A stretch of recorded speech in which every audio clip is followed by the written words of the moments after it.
So what do you need to become a crypto artist? How do you actually do it? So you need Ethereum, which is the currency.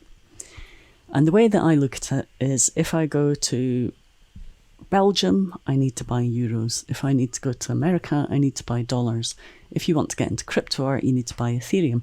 And it's exactly the same process. Instead of going on a foreign currency exchange, you go to Coinbase. And Coinbase allows you to buy Ethereum, which is the currency that's used in crypto art. It doesn't use Bitcoin, it uses Ethereum. So you buy some Ethereum. When I started, I bought $20 worth of Ethereum. And I think it was worth about 190 something at the time. So it got me a fraction of an Ethereum. It's gone up quite a lot since I bought it. So the money that I invested at the start is actually worth more than it was then, even if I hadn't bought anything with it. So I bought that much. And the reason that you need to buy a little bit, so you pay what's called a gas fee, and that pays for the transaction on the blockchain. So every time you upload an image to one of the websites, you just pay a small amount of money, and it's usually about £4 or something like that to upload your image. But when you consider you can then buy it for hundreds of pounds, or sell it for hundreds of pounds, it's not a lot to pay.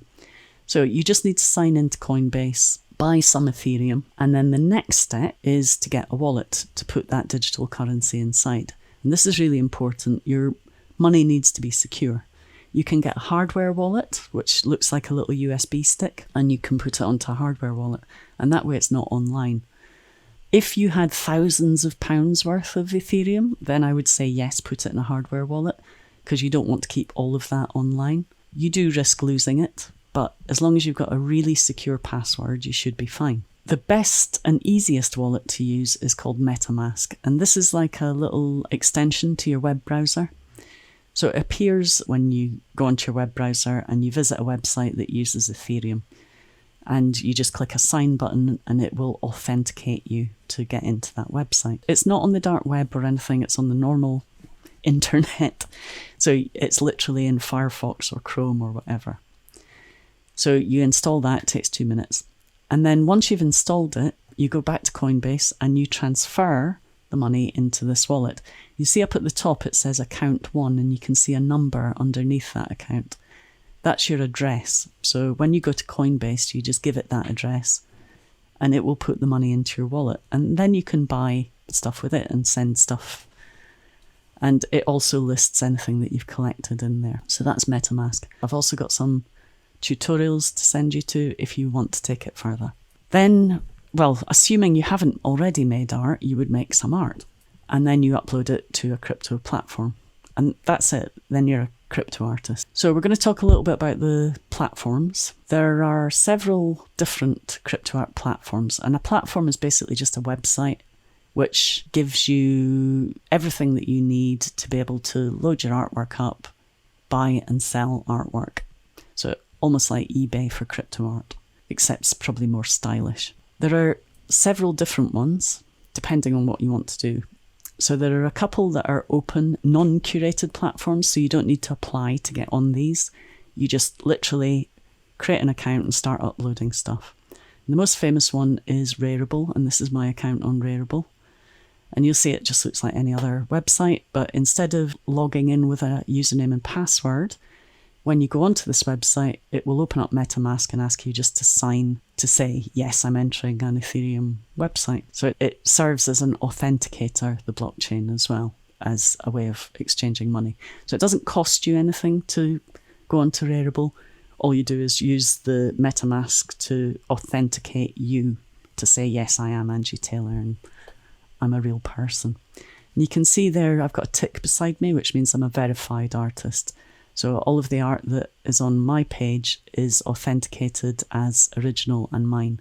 Now you do get some people who will steal other artists' artwork and remix it. Some people get really upset about that. I don't really care. I think if people remix my artwork and make a bit of money out of it, I'm not really too bothered about it. It'll probably just promote me more. The only thing I would be worried about is if they did something politically that I didn't really agree with. And then I would do something. Now, if someone does steal your art and do something with it, and it hasn't happened to me yet, but if someone does, you can report them and it will get taken down. Rarible is a bit like the Wild West. You get like tons of artwork on there. Some of it's great, but there is a lot of crap on there as well. So you tend to have to search through to find the good stuff. And then you've got OpenSea, which is another open one. It's not quite as easy to manage. You can see it just doesn't look as user-friendly as Rarible. But that's another one. It's not one that I would recommend that you start with. Probably start with Rarible. But OpenSea is great as well. And then you have the curated platforms. So with the curated platforms, you have to apply as an artist and they look at your work. Usually what you'll do is you'll upload 3 or 4 images that you've created, link to your portfolio, usually an email address, telephone number so they can verify you. And some of them ask you to make a little short video explaining your artwork, or you can put in a written piece explaining your artwork. Then they go through and they accept so many artists per month. And there's quite a long queue for these. So there's a lot of artists trying to get onto these platforms. So one of them is Known Origin. And you see it just looks like any other website. Again, if I log on to Known Origin, MetaMask will just come up and say, "Are you Angie Taylor?" I just go yes, and I'm in. So I don't have to remember a username or password because the blockchain will authenticate it for me. So that's another benefit of using these. Okay, and you can search through the gallery, look at different artists' work, and they usually have, newsletters and things like that. So with this, you have to apply and then get accepted. Another one is Super Rare. So Known Origin, you can sell one-offs or you can sell editions. So I could sell 10 editions of one of my prints, whereas Super Rare, you can only sell one-offs. So everything on Super Rare is a one-off edition. That's why it's called Super Rare. And then there are a few others. Maker's Place is really good. Async is really interesting. Async introduces the concept of tokenized layers. So you can sell an artwork that has interchangeable layers that can be programmed to change based on either data or user input. And you can have someone buying the artwork and then other people buying the layers. So other collectors control part of your artwork. So that is really interesting. It's a really interesting technology, async. And then there's another one called Pixios, which is probably the underdog, but they're doing some really interesting things. A lot of them, you can now display 3D as well.